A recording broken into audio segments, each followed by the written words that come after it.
The funniest part about trusting Amado is that everyone who trusted Amado either died, got turned into a science project, got sealed away, or they woke up wondering why they had an extra software installed inside their brain. Kashin Koji somehow looked at that track record and said, yeah, I'm probably the exception to this. That's the kind of confidence that's usually reserved for people who click through suspicious email attachments because they say my computer's built different. The scary part is that Kashin Koji might not even realize he's already playing exactly the type of game that Amado always wanted to play. Join me in today's newest Naruto Explained video where your OBC, your original Boruto chief, takes a look at why Kashin Koji might have made the biggest mistake he's ever made in Boruto 2 Blue Vortex so far. Also, if you're into Bleach, don't forget to check out my new 1 hour long video breaking down all 28 Bankai in the series over on my Anime Explained channel. Strongly recommend that if you're a fan of Bleach or you're curious about the series since it's in the final season. Lastly, with Boruto's manga on break for August, we've got more Patreon exclusive videos coming to YouTube, like the Obito and Kaguya and Kakashi video essays and videos on Hagoromo and Hashirama and Iwabe, on top of a few more lore videos. Some of these are stuff that patrons have had for the last 6 to 8 months. Some of these videos are uploaded back in January, so expect a healthy dose of lore content and character videos, so it won't just be Boruto manga discussions like this one that you're getting over the next month. So for the first time since Kashin Koji awakened 10 directions, he looked, dare I say it, a little too comfortable around Amado for the majority of their time that they spent together in this chapter. Not calm because he had the upper hand, not calm because Amado suddenly became trustworthy. He was calm because he understood, or he believed he understood, the rules of engagement for the situation. The same man who faced a weakened Jigen and killed him. The same man who bravely stood against Ishiki despite knowing it would be the end of him in most scenarios where this battle unfolded. Yet, in the last chapter, here he was standing toe-to-toe with Amado, looking at him in the face, admitting that he didn't hold a grudge against him for the battle with Ishiki. The answer was as textbook shinobi as you would expect. I am a shinobi. Missions carry danger. Ishiki's dangerous. Therefore, I know once Jigen died and Ishiki was reborn, I stood a chance at dying. The logic makes sense, to a point that it almost feels cold, which is absolutely saying something given how Kashin Koji's character has been written. He is in no way been portrayed as somebody is sunshine and rainbows. That response was not out of character. It was practical. It showed someone capable of separating personal issues from mandatory sacrifice. If he would have died there, he would have understood his role was to force Ishiki to waste precious time. He's the soldier sent into battle where mass death is not something that you rule out. Neither is a total wipeout. It's expected. He does it anyway because they realize in the bigger scope of the war, this will be a turning point after it exhausts the resources of the enemy. World War II had quite a few battles like that. That's fine when you can trust the people that are planning the war. But can you really trust Amado? That's the question. The answer is you can't. Or rather, no sane man would do so. Kashin Koji might be making the same mistake. His own consequentialist mindset nature is being used against him by someone who is more calculating than him when it comes to thinking multiple steps ahead. Kashin Koji isn't dumb. Let's make that clear. He's far from it. However, there's a clear jump in how he maps things out when he has 10 directions versus when he doesn't. Amado, on the other hand, sets up moves so far in advance he's managed to do the one thing that, off the top of my head, nobody else fits into this role, which is he's made Shikamaru as an adult doubt his own sanity. In part 1, Shikamaru outright tells Amado, I know all this is going according to your plan. I can feel it. I can't prove it, and it frustrates me. And then we saw Shikamaru smoke a whole pack of cigarettes. We haven't seen Shikamaru this flustered since he was a Chunin during the Akatsuki days. Amado is joining the Shikamaru club. Kashin Koji knows Amado might have left some stuff out, with that surgery that he did on his body, where he altered brainwaves using ultrasound technology. But the bigger theme is the loss of autonomy, in particular the loss of agency. He was unconscious. Amado laid him down on the table, strapped him into it so he couldn't move or escape. Amado used his body against his will. He took what he wanted. Then he told him not to get upset after Kashin Koji woke up, and he told him what he did to him. Those aren't the actions of someone who has your best intentions in mind. Those are the actions of a predator. Amado is a predator. Kashin Koji was willing to go through with it for one reason. He got something out of it in return. He got 10 directions updated. Instead of days between updates, he now gets them at a undisclosed faster rate. Is it daily? We don't know. But the updates are more frequent if we take Amado at his word. Yet that's the problem, taking Amado at his word.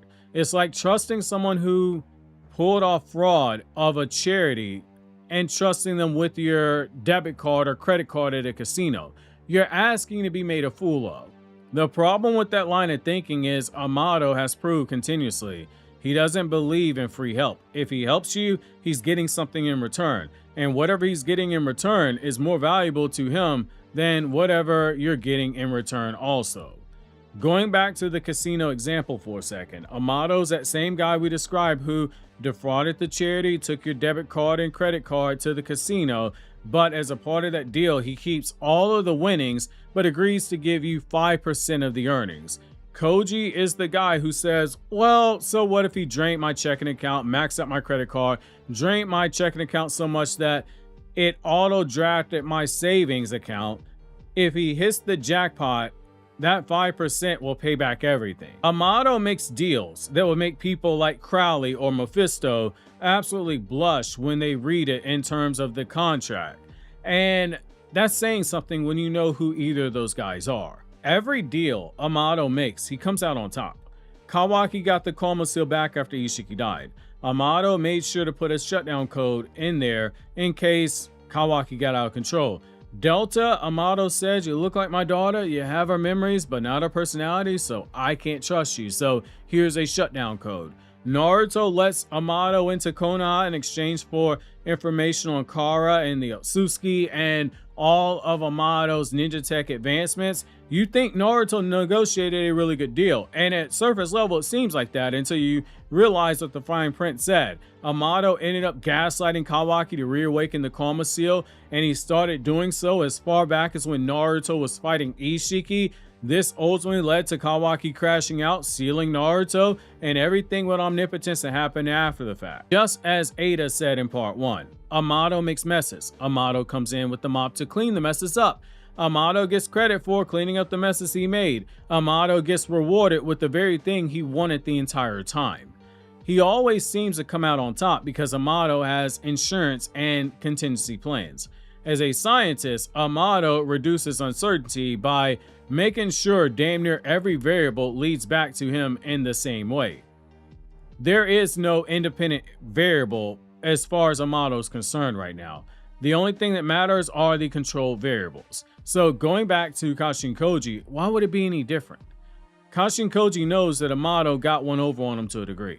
That's why the first thing he did when he got back to his hideout was contact Ada and got aggressive in wanting to know exactly what Amado did to him. Ada wouldn't know what she was looking at when she saw it due to not being a tech bro, but Kashin Koji knew enough to know Amado did something and that every small detail Ada could give him would reassess what it was that happened.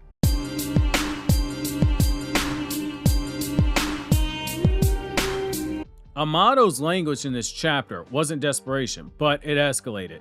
He played the parent card, calling himself Kashin Koji's parent, telling him that Akibi is Amado's child. He played the mutual interest card, saying these updates would help Kashin Koji. Yet, throughout the chapter, we saw his eyes were hidden, and when he said, I look forward to your next update, it gave off the vibes that he was going to view whatever that update was for himself.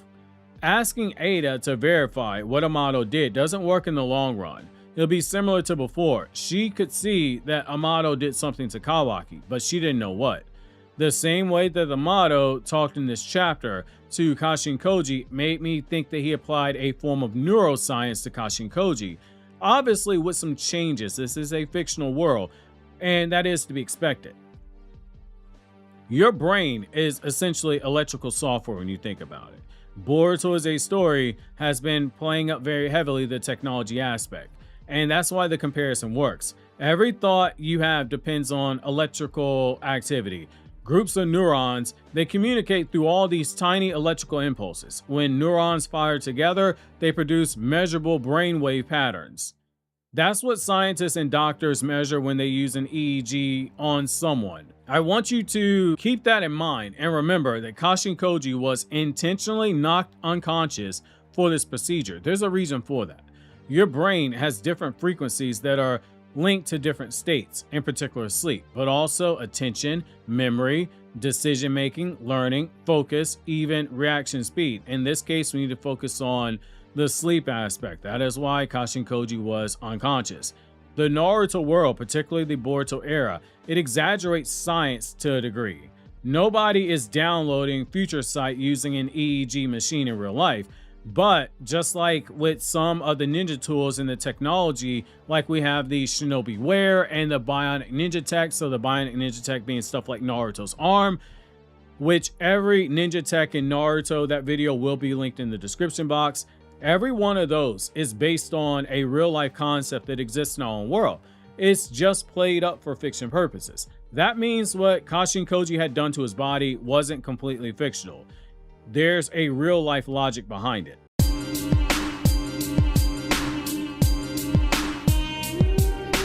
Changing neural activity absolutely changes behavior. Modern medicine already uses techniques like deep brain stimulation to influence brain circuits involved in movement disorders. Researchers are exploring methods that affect memory formation, emotional regulation, decision making, and some of them are even experimenting to try to find ways to reverse dementia. The important takeaway isn't whether Amado used a real world procedure. That's irrelevant. It's recognizing what Ikimoto is borrowing from, because understanding that lets you get a better appreciation for what he's potentially going for. That is why you will hear me at times reference Buddhism and folklore and etc., because understanding the inspiration allows you to better understand the intent of the author.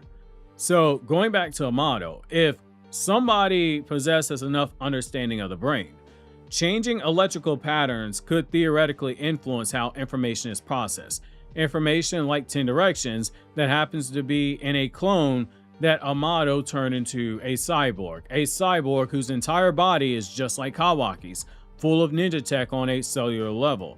Brainwaves have information. Information can be rerouted. No different than someone cloning your phone to see what you type in, what you view in real time.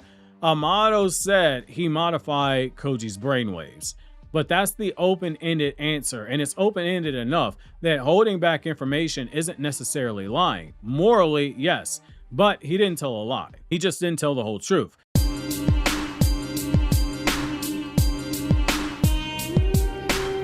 Which is exactly where Amado operates in character.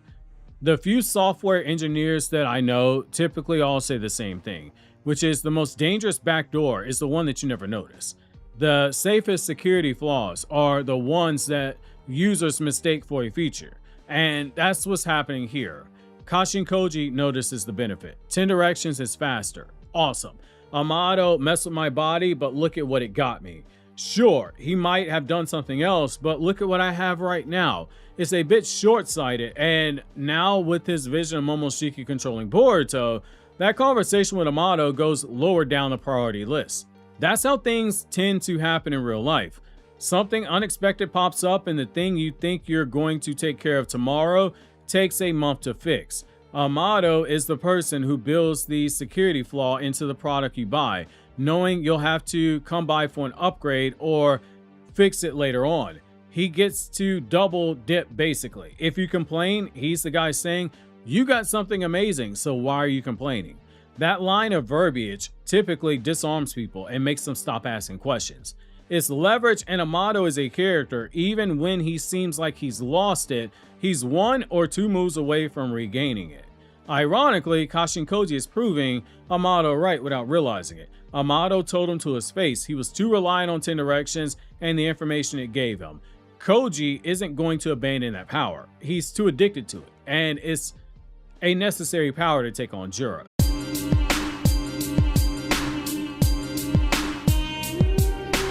The problem is, in a series like Naruto, the message of fate is very clear. Those who try to dictate fate never end up successful. Fate is decided by the individuals involved, not some deity figure or someone with deity powers. Koji gets on to Boruto about his mindset, yet Boruto already learned the lesson that applies to Koji in 10 directions. He was taught this information by Naruto and Sasuke. Don't be over-reliant on tools. Don't think your path is set in stone. Tools should boost what is already there, not replace it. Your path won't be the same as everyone else. You may reach the same goal faster, at the same rate, or at slower rates than others, but that's your path. It's your story. Right now, Kashin Koji's running the risk of letting Amado be the co-author of his story and the book that is known as 10 Directions. Obviously, if you enjoyed this video, consider subscribing, clicking on the left to check out this Naruto Explained video, or click here on the right to check out that Bleach video that I was just talking to you guys about earlier.